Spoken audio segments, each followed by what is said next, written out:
Estoy aquí porque soy artista y, bueno, todos sabéis que artista es el tipo que se dedica a hacer arte y que arte es lo que hacen los artistas.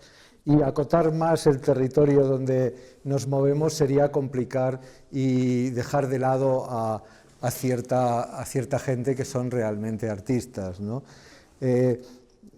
Aparte de eso, lo que hacemos los artistas normalmente es contar cosas a los demás, ¿no? Y las contamos no solo con palabras, sino con imágenes, con audios, con situaciones, con plataformas, etcétera, preparando sistemas relacionales y todo esto, ¿no? Yo, cuando me planteo en qué consiste mi trabajo, es básicamente en contar a la gente que tengo cerca lo que pasa a mi alrededor desde un punto de vista, pues es posible que sea un punto de vista plástico, pero a la vez político, ¿no? Entonces, en base a eso, desarrollo mis estrategias y elaboro mis piezas para que cuenten cosas a los demás que yo creo que son absolutamente necesarias de tener en cuenta, ¿no? Y cuando cuento cosas a los demás, no se la cuento como la gente que hace cine o otras formas de contar cosas, sino que es una conversación muy íntima la que trato de establecer con el espectador, con cada uno de los espectadores, ¿no? Me dirijo personalmente a cada uno de ellos y además valoro muy claramente que cada uno de los espectadores, aparte de ciudadanos, son un cuerpo, ¿no? Y un cuerpo está compuesto de células y cada una de sus células piensan, ¿no? Pensad que cuando un espectador está delante de mi obra está también delante del espectador, ¿no? Y cada uno de ellos ocupa su lugar. Y a mí el lugar del espectador me parece muy, muy, muy, muy importante. Me parece que si no pensamos en el espectador y sabemos y no sabemos cómo dirigirnos a él, puede haber algún fallo en nuestra estrategia, que es de comunicación, de contar cosas.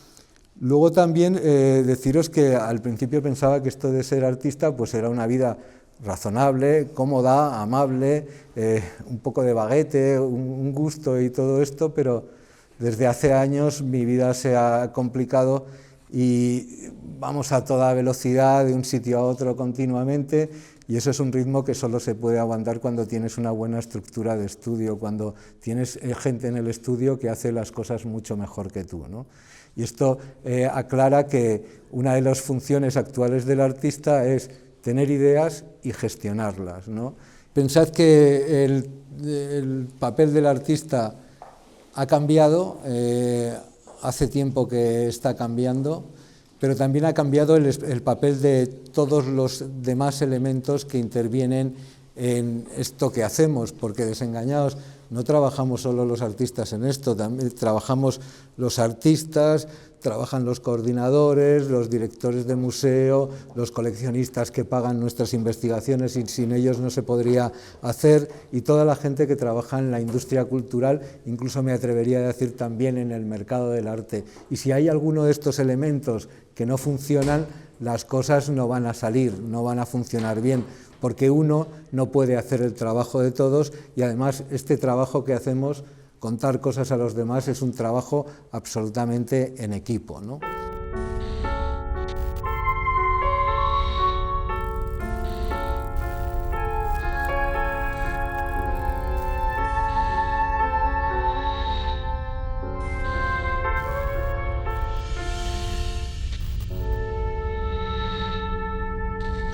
Pues he decidido que lo mejor era contaros las últimas cosas que estoy haciendo, y para eso he elegido solo piezas del 2015 para enseñaros y que vierais dónde tengo ahora la cabeza un poco y qué es lo que estamos empeñados en contar en este momento, porque nos parece lo más importante, ¿vale?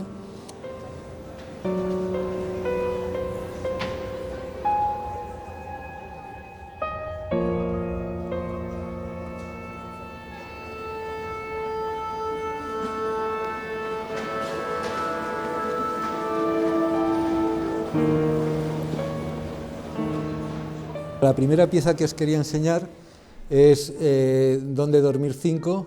Es una de las piezas de una serie que llevo haciendo desde 2008, que empezó con una pieza en el Museo del Prado, en la que dormía debajo de los fusilamientos del 3 de mayo, ¿no? Siempre que, cuando me planteé hacer estas piezas, lo que quería era explicar que los museos, los centros de arte, las instituciones donde se exhiben las investigaciones de los artistas y todos los espacios relacionados con la cultura son de todos, ¿no? Y la mejor forma de aprovechar esos espacios es que sean íntimos para las personas, o sea, sean realmente íntimos, que te sientas en tu casa en esos espacios, ¿no? Entonces, la mejor forma de contar esto me parecía que era plantear que yo podía dormir en esos sitios, ¿no? Después de dormir en el Museo del Prado, dormí en la Alhambra, en el Salón de Embajadores de la Alhambra, que era el sitio donde se decidía el futuro de Al-Ándalus todo el tiempo. Siempre son lugares que están relacionados con la cultura, pero a mí también tengo cierto interés en que también estén relacionados con conflictos. Por eso dormí debajo de los fusilamientos del 3 de mayo en vez de dormir debajo de las Meninas, ¿no? Pero después de dormir en la Alhambra de Granada, que también es un sitio de conflicto entre Occidente y Oriente, dormí en Arco el día antes de que empezaran a montar la pieza. Después de eso estuve durmiendo en la biblioteca del Palacio Nacional de Ayuda en Lisboa, ¿no? Y finalmente este año he dormido en el Palau de la Música, que como sabéis es la cuna de la catalanidad, pero además es el sitio donde ha habido ciertos problemas de financiación para ciertos partidos en Cataluña, pero a mí lo que me interesaba inicialmente era afrontar el don de dormir desde un sitio que tenía que ver con la música, con el audio, con otras formas de empaparnos de cultura, ¿no? Después de creo que el 20 de enero duermo en el Museo de Antropología de EDF y estamos intentando a toda costa, no sé cuándo lo conseguiremos, dormir en el mausoleo de Lenin.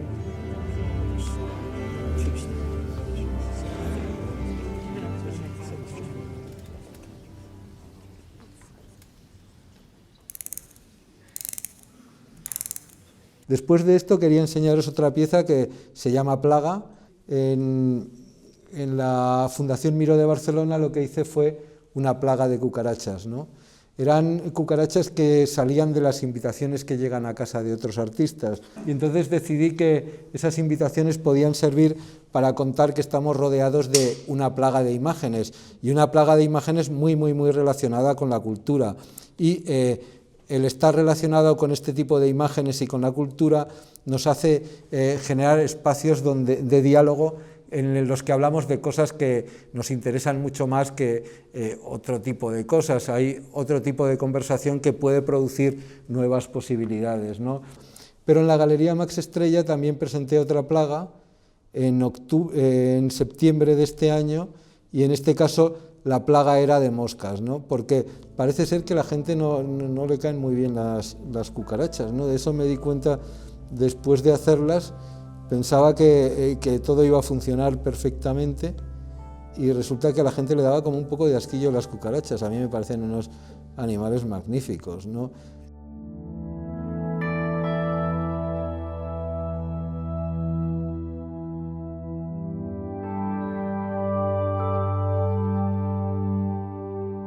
Después de eso os voy a enseñar este que viene a continuación, solamente porque es uno de estos dibujos que suelo hacer y que no enseño casi nunca. Es un texto tachado, ¿no? Esto primero escribo un texto que me interesa y después lo tacho completamente, ¿no? En este caso lo tacho con formas animales y orgánicas, etcétera, etcétera, como veis aquí, ¿no? Pero es parte de las cosas que estoy haciendo este año, igual que también es parte de las cosas que estoy haciendo este año una serie de frases como el futuro no es de nadie, hoy es siempre y we will, que pertenecen a una serie que se llama Tomar medidas. Son frases que yo creo que en estos momentos es necesario valorar, pero son frases también que depende de quién te las diga, pueden significar lo real o que hablan de la realidad o que destruyen la realidad directamente, ¿no?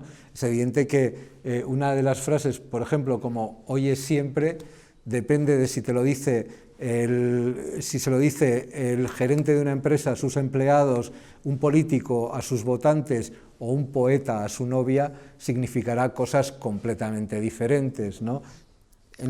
Cuando se exhibe la pieza, se exhibe los metros estos sobre la pared, sobre una pared metalizada, y los mismos metros tienen imanes, con lo cual la gente, los espectadores y los propietarios pueden mover la pieza a su antojo, de tal forma que esto funciona un poco pues, como todas las posibilidades que tiene la pieza de moverse, ¿no?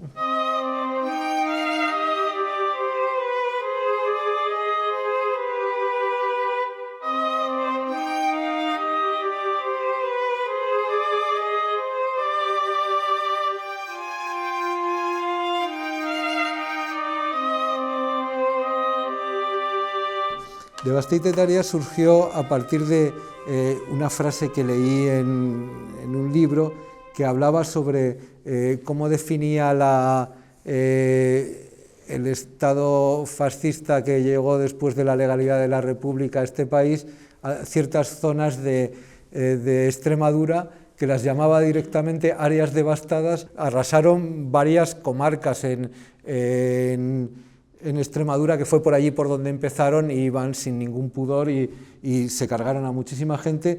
Y el término de regiones devastadas, dije, es algo que se puede aplicar en estos momentos a la cultura y a lo que está pasando con los artistas y con ciertos sitios dedicados a la cultura, y me gustaría expresarlo en un vídeo, ¿no? Entonces, bueno, en una instalación.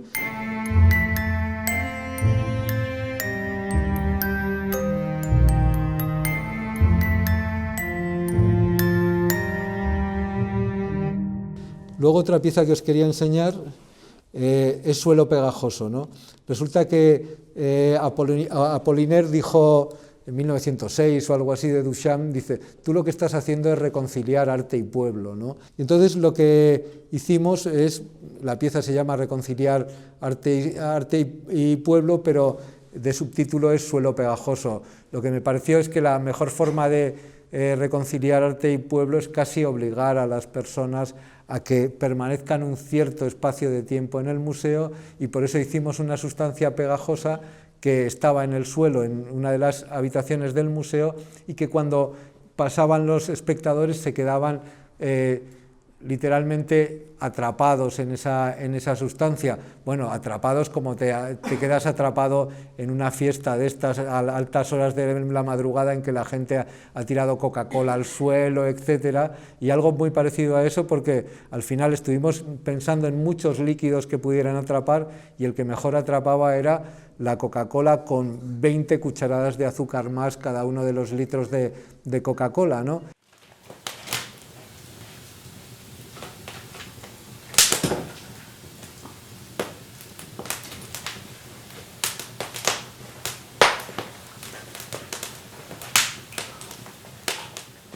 Fuego Frío es una biblioteca, una auténtica biblioteca, sobre la que proyectamos llamas, ¿no? Cuando proyectas sobre algo, si proyectas negro es no luz, ¿no? Y todo el resto es lo que se ve, ¿no? Entonces aquí, sobre una biblioteca auténtica, yo proyecto llamas con un proyector, y la sensación es que la biblioteca arde, que la biblioteca se está quemando, ¿no? Fuego Frío tiene que ver con las estrategias estas de los futuristas que decían cosas, Marinetti, como hay que quemar las librerías y los museos para que con esas cenizas podamos plantar las semillas de las nuevas ideas y generar nuevas posibilidades para todos, ¿no?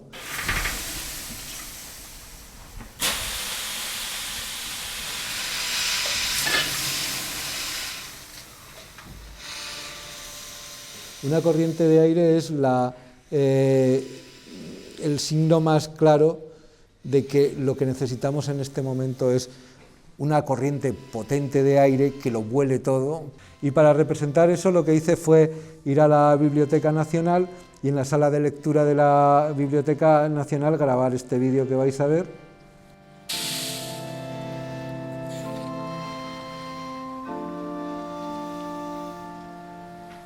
Esta serie se compone de unas bolas hechas con cristal soplado, que se rellenan con tinta china, con 50 centímetros cúbicos de tinta china, y en la misma caja en la que están las bolas hay unas instrucciones para que las lances sobre la pared de tu casa, ¿no? De tal forma que, por una parte, expando el papel del artista a quien paga nuestras investigaciones, a quien lo posee, y por otra parte democratizo la idea de ser artista, ¿no? Ya decía Joseph Beuys, creo que en el 61 o algo así, que todos somos artistas, pero en este caso es absolutamente necesaria la colaboración del otro para que se produzca la obra, porque hasta que no la tiran en casa la bola no sale el dibujo. Y cuando sale ese dibujo, lo que hace el coleccionista es mandar una fotografía a la galería y yo certifico que ese dibujo lo he hecho yo, que es un dibujo mío, ¿no? Con lo cual la colaboración entre el coleccionista, el que paga nuestras investigaciones, y el artista es evidente y directa, ¿no?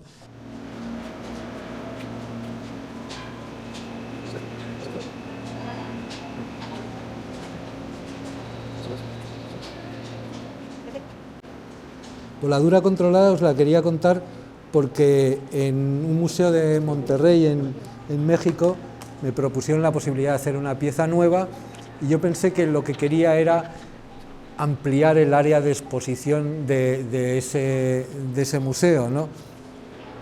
Pero yo a la vez sé que se está produciendo una voladura controlada de todos los parámetros y de todas las redes que están alrededor del mundo de la cultura, ¿no?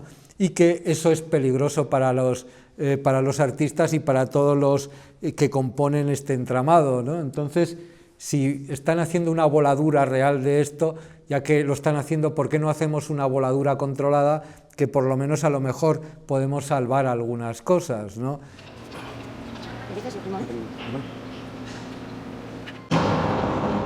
En este caso, para hacer la voladura controlada, pues evidentemente llamé a un equipo de arquitectos que se dedican normalmente a hacer voladuras de edificios, ¿no? Y bueno, una vez que cerramos la negociación, yo les dije, ¿cuánto me va a costar este proyecto, ¿no? Me dijeron, no te preocupes, nos quedamos con los hierros, ¿no? Y digo, a ver, o sea, no habían entendido que yo no iba finalmente a volar ese espacio, sino que era una voladura ficticia. Ellos lo estaban preparando para volar realmente ese espacio, ¿no?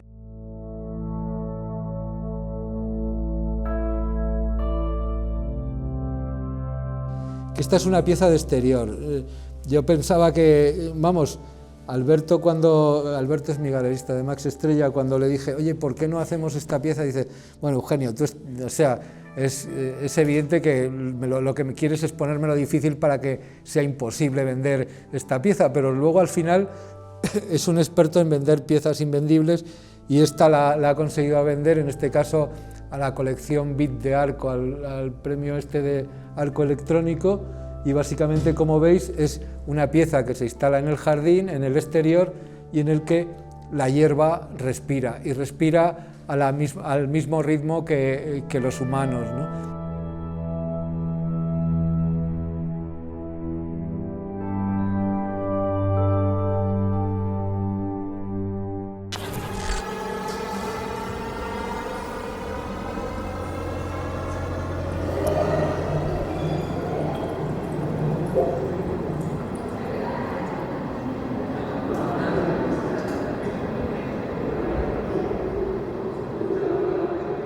Esta es mi pieza última, pero antes de terminar la charla me gustaría enseñaros otra de las piezas que hice este año, ya la última.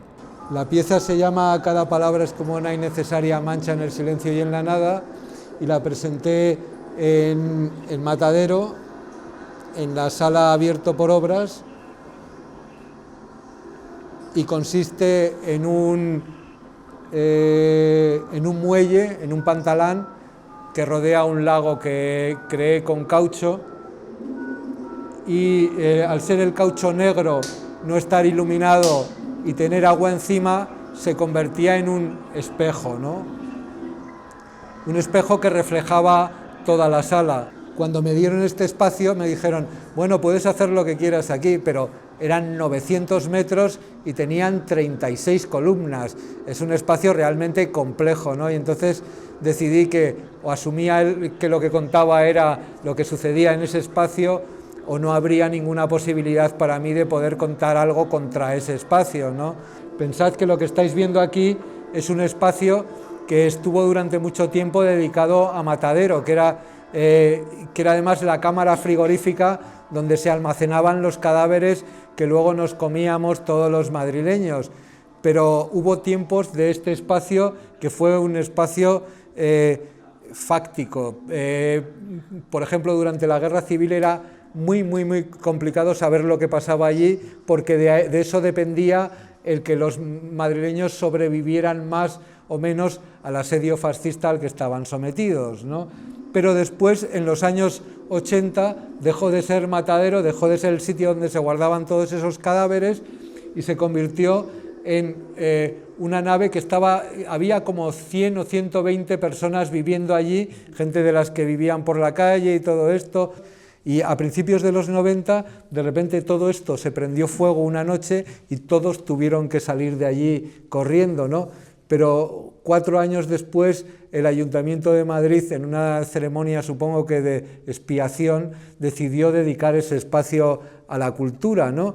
Y hubo un magnífico arquitecto que decidió dejar todas las huellas de la memoria de ese espacio en las paredes sin limpiarlas ni dejarlas niqueladas, ¿no? O sea, que viera la gente lo que había pasado allí y cómo se había vivido en ese lugar, ¿no?